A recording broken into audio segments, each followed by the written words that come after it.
Hey, welcome back to the Prayer for Healing podcast. This is Clark Varon. We are continuing our series on the apocryphal Book of Jasher. Remember, Jasher is not in the Bible. It's actually in the Apocrypha, yet it talks a lot about biblical history. And today, we're going to be talking specifically about Abraham's origin story. How did he come to be? And there's going to be some super exciting details about Abraham that you probably don't know.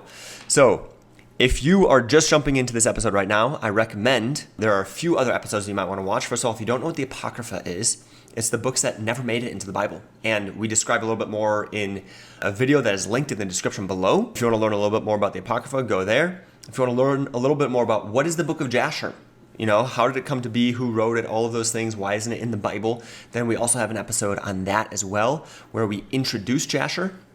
And if you haven't been following the series all the way through, then maybe you want to go back to our previous episode, which is on the flood and the extra details that were told about Noah and the flood. We talked about that in our previous episode. Once again, that link is also in the description.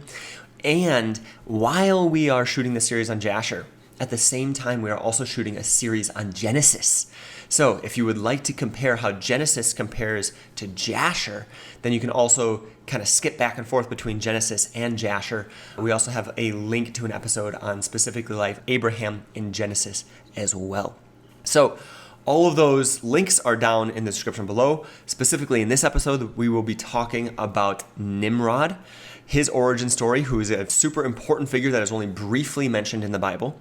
Then we talk about Abraham, his origin story, his walk with God, all that stuff, and some fresh insights into the Tower of Babel. So let's find out, what are the things that you don't know about the story of Abraham, Nimrod, and Babel? Let's dive in. You are listening to the Prayer for Healing podcast, and we invite you to join our online community. We have live Bible studies, prayer sessions, a prayer army community group, guided prayer meditations, courses on deliverance, and one-on-one counseling. Find all the information that you need at prayerforhealing.co. Okay, so before we can dive into Abraham and his story, we actually have to dive into Nimrod, right? His story actually started to happen before Abraham, and he plays a really important role in the life of Abraham. And so who is Nimrod? Well, the Bible tells us that Noah fathered Ham. Remember, Noah had 3 sons. One of them was Ham, who was the father of Cush, who was then the father of Nimrod. So Nimrod is Noah's great-grandson, just to give you some context, okay? And the Bible says Cush fathered Nimrod. He was the first on earth to be a mighty man. So notice this. Cush fathered Nimrod. He was the first on earth to be a mighty man. So the Bible mentions that this guy is a mighty man. And it continues to say he was a mighty hunter before the Lord, right? So this is Genesis 10:9. And the real question is, so who is this guy? The Bible tells us he was a mighty man, he was a mighty hunter, okay, but who is he, right?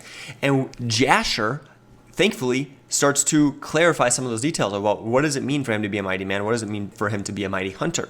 And it actually tells us the story of Nimrod and really clarifies in graphic detail what happened with Nimrod. Now remember, Genesis is a book that is meant to be very straight to the point, like facts, right? Jasher is a book that is a lot more graphic detail and explains certain things that the Bible basically cuts out, because if the Bible told us everything that we possibly could have wanted to know, it would be way too long. It would have never been able to make it throughout history, right? So the Bible, Genesis and Jasher actually work hand in hand in order to answer more of your questions and give us more graphic details about what was happening at this point of time in history. And so what we learn about Nimrod is that Nimrod actually received Adam's garments from his father. So Adam, first man on earth, his clothes were passed down for many generations, and it was actually passed down to Ham, and then to Cush, and then to Nimrod. So Jasher, chapter 7, verse 29 says, Ham begat his firstborn Cush. He gave him the garments in secret. So Cush receives the garments in secret from his father Ham. And they were with Cush many days, and Cush also concealed them to his sons and brothers. And when Cush had begotten Nimrod, he gave him those garments through his love for him. And Nimrod grew up, and when he was 20 years old, he put on those garments. So they get passed down to Nimrod, and when Nimrod turns 20, he puts on those garments. And guess what? Those garments from Adam had special spiritual powers, and they end up giving Nimrod spiritual gifts. So Jasher 7:30 says, and Nimrod became strong, and when he put on those garments, and God gave him might and strength, and he was a mighty hunter in the earth. Yea, he was a mighty hunter in the field, and he hunted the animals, and he built altars, and he offered upon them the animals before the Lord. So this is the garments of Adam, by the way, are actually a known relic that is mentioned in other Jewish texts as well. This is not the first time that we're hearing about the garments of Adam. But what we learn here, or what we relearn, is that God can actually imbue physical objects with spiritual powers, right? This is kind of like the same kind of thing that the Catholic Church believes about holy water, right? That holy water is imbued with spiritual powers or spiritual blessings, right? So the same thing happened with Adam's garments. Nimrod puts them on. He gains great power, and he ends up getting crowned to be a warrior. He ends up taking over his enemies and becomes a very crowned and renowned warrior of his day. And the story continues. And when Nimrod had joyfully returned from battle, after having conquered his enemies, all his brethren, together with those who knew him before, assembled to make him king over them, and they placed the regal crown upon his head. And then he actually becomes king over the entire earth, all of the sons of Noah. And it says, Nimrod reigned in the earth over all the sons of Noah, and they were all under his power and counsel. Now what ends up happening is Nimrod he's now basically king over almost the entire earth, except for Noah, right? Noah is still alive and is not ruled over by Nimrod. According to this text, it says all the sons of Noah, not all of the earth, right? But what ends up happening is that Nimrod, with this great power that he has received through the garments of Adam, ends up becoming super wicked. He gets super power hungry. And what Jasher says is that Nimrod did not go in the ways of the Lord. And he was more wicked than all the men that were before him, from the days of the flood until these days. So he's the most wicked man on earth now. And he made gods of wood and stone, and he bowed down to them, and he rebelled against the Lord. So we see here that he now is worshiping idols, and he's bowing down before the idols and purposefully rebelling against God. Now the Bible tells us that part of Nimrod's kingdom was Babel and Nineveh in Assyria, right? These are renowned cities for being two of the most God-rebelling cities that have ever existed, is Babel and Nineveh. And remember, Nineveh is where Jonah had to go and preach, right? Because God said that these people didn't know the right hand from their left. So he actually had to pull a prophet from outside of Nineveh because there was no righteous people in Nineveh to teach them about God because they knew nothing about God and they were completely godless. So Babel, obviously, is from the Tower of Babel. We're going to dive into that in a little bit about describing how godless these people were. But at this point in Jasher, we jump from Nimrod's story to actually Abraham's birth, right? So Abraham's father, his name was Terah, right? And Terah was actually one of Nimrod's favorite officers in his court. Now, what ended up happening was that the day that Abraham was born, there was a huge astrological event, similar to how that great star came on the birth of Jesus. There was another great star also for Abraham. I imagine not quite as great, but still nonetheless a huge astrological event. Let's look at what Jasher has to say about this. So, and it was in the night that Abram was born, when all the wise men and conjurers went out from the house of Terah, they lifted up their eyes towards heaven that night to look at the stars, and they saw, and behold, one very large star came from the east and ran in the heavens. And he swallowed up the 4 stars from the 4 sides of the heavens. So this star is so big that it actually swallows up the 4 sides of the heavens. Now, we learn a lot about like the 4 winds of the earth and the 4 corners of the earth and all this stuff. It's kind of interesting because this one star swallowing up the other 4 stars is basically saying, like, hey, Abraham, this guy, Abraham, he's going to swallow up all of the other nations. And actually all of the nations will end up being descended from him, right?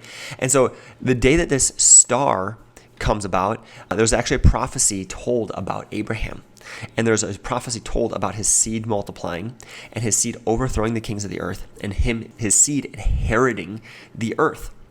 So this massive prophecy goes out, and then Nimrod becomes afraid of Abraham, right? So Nimrod then demands Terah, Abraham's father, to bring him Abraham, right? Or at this point still Abram, remember? Because Abraham didn't receive his name, Abraham, until the covenant of circumcision, when God basically says, okay, I'm going to give you the child that I've promised you now, right? So this is still Abram.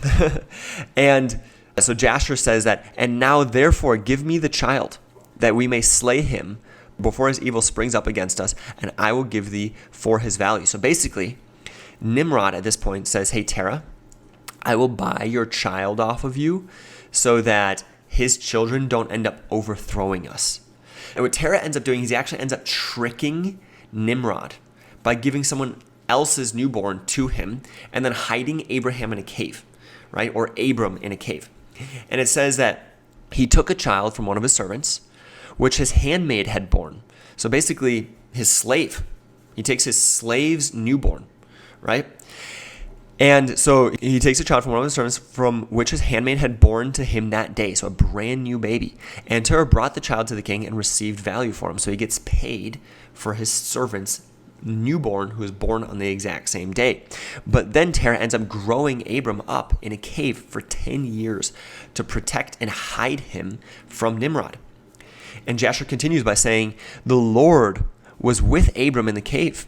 And he grew up, and Abram was in the cave 10 years, and the king and his princes, soothsayers and sages, thought that the king had killed Abram, because the king had slayed Terah's servant's newborn child, right? This is a terrible story, but this is the way that Jasher tells it, right? So anyways, after everything had cooled off about this whole prophecy of Abraham, taking over all the nations and all of this stuff, after all of that cools off, Abram leaves the cave and ends up and goes and lives with Noah to learn the ways of God. So Abram is actually a disciple or a student now of Noah. And Jasher says that when Abram came out of the cave, he went to Noah and his son Shem, and he remained with them to learn the instruction of the Lord and his ways, and no man knew where Abram was. And Abram served Noah and Shem, his son, for a long time. He actually learned from him for 39 years, according to the Book of Jasher. And this is a huge reminder that even the most spiritually powerful people on earth have needed spiritually powerful mentors. It's a reminder to you that you also need a mentor. Hey, if you've been enjoying this episode of the Prayer for Healing podcast, then please like, subscribe, and comment below so that our content continues to show up on your feed. And also, please remember that we are a fully self-funded podcast. I have poured every dollar that I have into this, and now it's up to you to keep the podcast going. Please throw $1 back our way at prayerforhealing.co/give. Okay, so now we're going to dive a little bit into the Tower of Babel and what was actually going on during the Tower of Babel. Now, the Tower of Babel was going on at the same time that Abraham was learning underneath Noah. And so Nimrod and his court end up basically planning the entire Tower of Babel. So you can see, once again, we know from the Bible that Babel was one of Nimrod's cities within his kingdom. We now also learn that Nimrod was actually the reason or the decision maker in deciding to actually build the Tower of Babel. Yet, there are some details here that are not told in the Bible about the logistics of how the tower was built. So, what we learn is that it took about 600,000 people working on the Tower of Babel to build it. And Jasher says that consisting of about 600,000 men, and they went to seek an extensive piece of ground to build the city and the tower. Now, Jasher also says that this tower was so big that it took a man an entire year in order to climb it. And so it says here, and on account of its height, and the mortar and bricks did not reach the builders in their ascent to it until those who went up had completed a full year, right? So it's saying it'd take a full year to bring the bricks up to the top of the tower so that the people who were constructing it at the top were able to continue building, right? And after that, they reached to the builders and gave them the mortar and bricks. Thus, it was done daily. So people were going to the top, or at least passing stuff up to the top every single day so that the people who were constructing it at the top could continue to have more mortar and more bricks in order to keep building the tower. Now, Jasher continues by saying, they built the tower and the city, and they did this thing daily until many days and years were elapsed. So it was taking a very long time, many years, in order to build the tower. But here's some details that are actually really important to know that are not told in the Bible, but explains the motives of why people wanted to build the tower, right? So there were three different groups. The first group of people wanted to ascend to heaven and fight against God, wanting to acquire more wealth. So the first group is actually in it for the gains, the mortal gains of wealth on earth, right? And we know that God actually wanted to scatter people. He wanted them to inhabit the entire earth.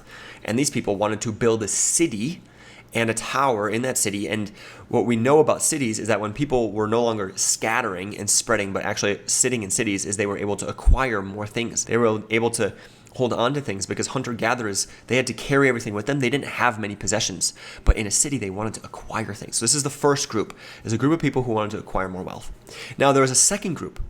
This group wanted to ascend to heaven, to set up their idols, to worship them there, wanting to overthrow God. So one group wants to get rich. Another group wants to overthrow God with their own idols, with idolatry, right? The third group wanted to ascend to heaven and to shoot arrows to provoke God, wanting to kill God.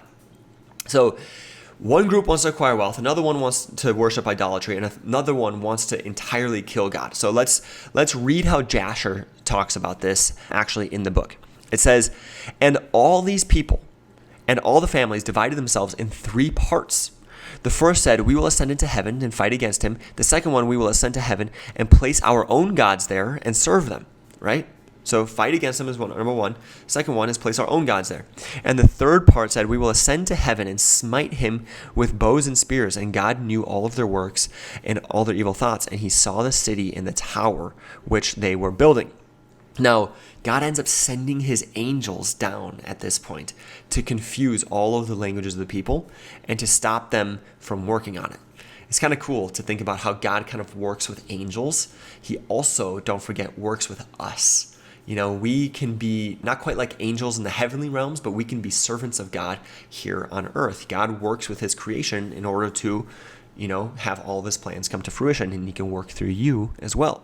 So God ends up bringing three different types of judgment depending on the intentions of each one of the groups, right? So Jasher reads that, and the Lord smote the three divisions that were there, and he punished them according to their works and their designs. So what happened? The first group, remember, that wanted to acquire wealth, build the city, acquire wealth, and hunker down, he actually ends up scattering them across the entire earth. And so these are the people who we know ended up getting scattered and could not disobey God's intention for mankind to occupy the entire earth and to multiply, right? Now, group two, these are people who wanted to worship idols, right? God ends up turning them into monkeys and elephants, which is a symbol of their ignorance, right? And perhaps even a symbol of their idols that they were worshiping, because we know from idolatrous religions today that they kind of worship animals like cows. And so God takes these people who want to worship idols and turns them into monkeys and elephants because of their ignorance. Now, the group three who wanted to kill God, these people actually got killed, right? So God punishes each one of the three groups according to their desires in why they wanted to build the tower. Then God destroys the Tower of Babel. He destroys 1/3 of it by earthquake. It says the earth swallowed up 1/3, another third was consumed by fire, and then the last third remained, right? And so the last third actually remained as a reminder to future generations, I believe, to not sin against God, right? It doesn't actually say this in Jasher, but I believe that he left 1/3 as a reminder to future generations not to sin against God. And I wonder if we were to dig underground today, could we find those remains? It'd be super fascinating to see if there is any archaeological evidence of this 1/3 of the Tower of Babel that still remains, probably buried under the earth somewhere. So now, as all of this was going down, remember, Abraham was studying with Noah. So let's jump back to that story of Abraham, okay? So when Abraham turns 50 years old, remember, he spent 10 years in a cave, 40 years or 39 years studying with Noah and his son Shem. So at this point, he's about 50 years old. He then has the revelation that there is only one true God, and then he goes to his father's house, right? So he goes to his father's house and destroys all of his idols. So this gives us some insight into the type of background or why Abraham was really chosen, right? Abraham understood that there was one true God by studying with Noah, had a big revelation himself, and then goes back to this kingdom of Nimrod, where we know there's a whole bunch of idolatrous people, and his father Terah, who worshipped idols, right? So at this point, Abraham, he's coming back to destroy the idols. But actually what happens before he destroys the idols is first he tests the idols to see if they have any power when he gives offerings to them. And so Abram, the Jasher reads, that says that Abram saw on the day when he was sitting amongst them that they had no voice. So Abram is with the idols, right? Giving offerings and praying. They have no voice, no hearing, no motion. Not one of them could stretch forth his hand to eat, right? So Abram has this revelation about one true God. He goes back just to double check. Hey, do these idols, do they actually work or do they not work? And he's like, no, they do not work. And then he actually ends up destroying the idols. And he sees that they are just completely vanity. And Jasher continues by saying, when Abram saw all these things, his anger was kindled against his father. And he hastened and took a hatchet in his hand and came unto the chamber of the gods. And he broke his father's gods, lower G gods, right? So these idols, these physical idols, he literally takes a hatchet and destroys all of his father's idols, right? And Abraham, you see a part of his character now, right? He had a zeal for the one true God. He truly believed with all of his heart about the one true God, and he hated evil. He hated idolatry. And so Abraham's father actually gets angry at him and then turns him over to Nimrod. So Abraham's father at first, remember for the first 10 years, hides Abram from being killed by Nimrod and hides him in a cave. Now at this point, his father, Terah, is pissed off. He's like, you just broke all my gods. I'm delivering you over to Nimrod. So what ends up happening is Abram gives a speech to Nimrod and his entire court on how worshiping false gods brings evil onto humanity. And he reminds them about the flood. He's like, guys, have we not learned about this already? There was a great flood. Noah still walks the earth. Our forefather, who basically saw everything go down, he's still here on earth. How are you so quick to forget the fact that all of this stuff pisses God off and that we don't want to be destroyed again?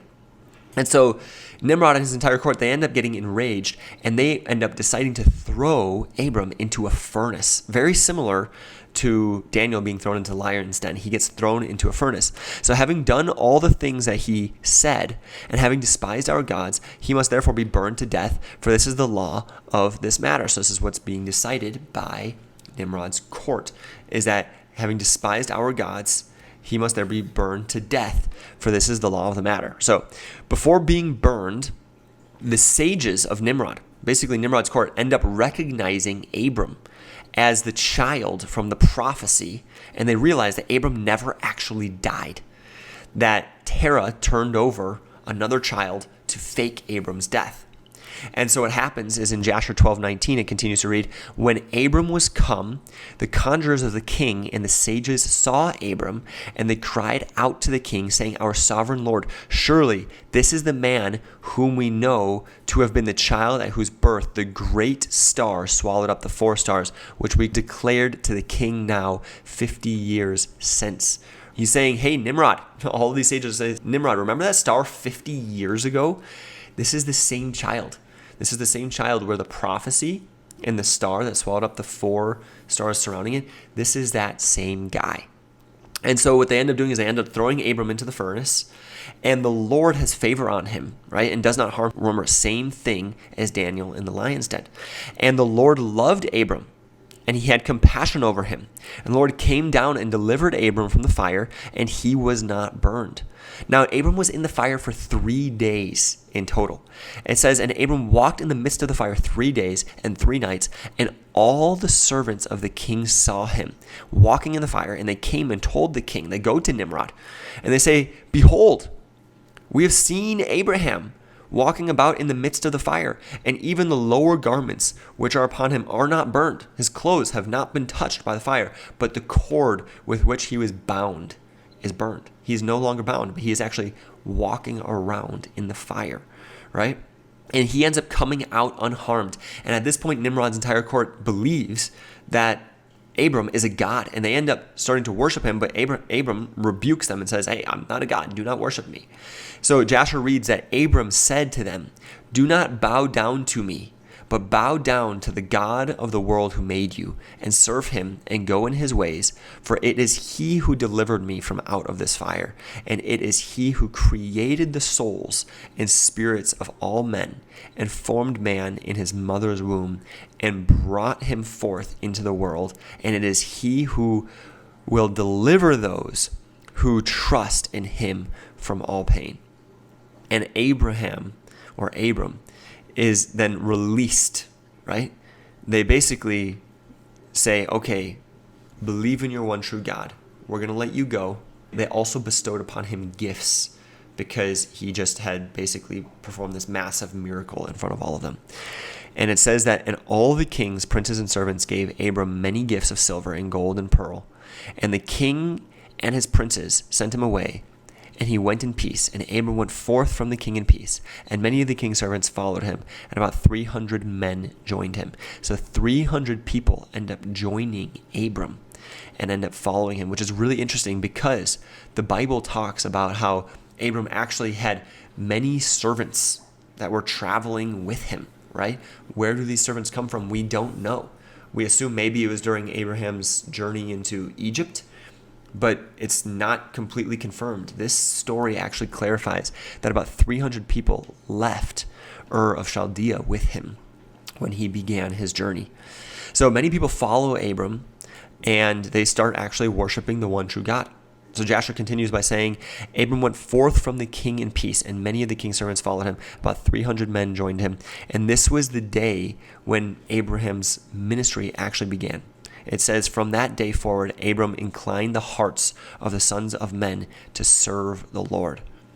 And this is also when Abram ends up meeting his wife, and then takes her as a wife, and ends up joining Abram on this journey. And at that time, Nahor, this is a direct quote from Jasher 12:44. At that time, Nahor and Abram took upon themselves wives, and the name of Abram's wife was Sarai. And Sarai ends up turning into Sarah when Abraham and Sarah receive their new names. In the next episode of Jasher, we're going to continue on with Abraham's story.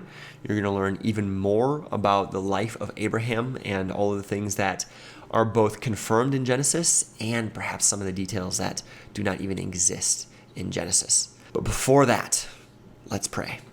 Heavenly Father, we thank you, we worship you, we praise you for being a good God. And also, God, we thank you for preserving all of these incredible texts to bring the Bible to life with even more graphic details, even more visuals, even more understanding of these stories that get skipped over in the book of Genesis when they're telling this matter-of-fact type of story. Thank you for bringing these stories to life again through the book of Jasher. God, I ask that you continue to disciple us, to grow us, to help us understand the parts of these stories that are useful and valuable for us to learn from. And Lord, I ask that you continue to disciple anyone who is listening to this podcast, that you may continue to grow their lives, bless their lives, and honor their desire to learn from you. In Jesus' name we pray. Amen. Thank you for listening to another episode of the Prayer for Healing podcast. We release a new episode every single day, and the best way for you to not miss an episode is by liking and commenting on our videos and subscribing to our YouTube channel. And don't forget to join our online community. In the description below, you'll find links to our Bible studies, our prayer sessions, our Prayer Army community group, the 15-day deliverance challenge, and one-on-one counseling if you need some more personalized support. And please do not forget that we are a fully self-funded platform. Without your financial support, we cannot survive. You can find everything that you need at prayerforhealing.co. I'll see you in the next episode.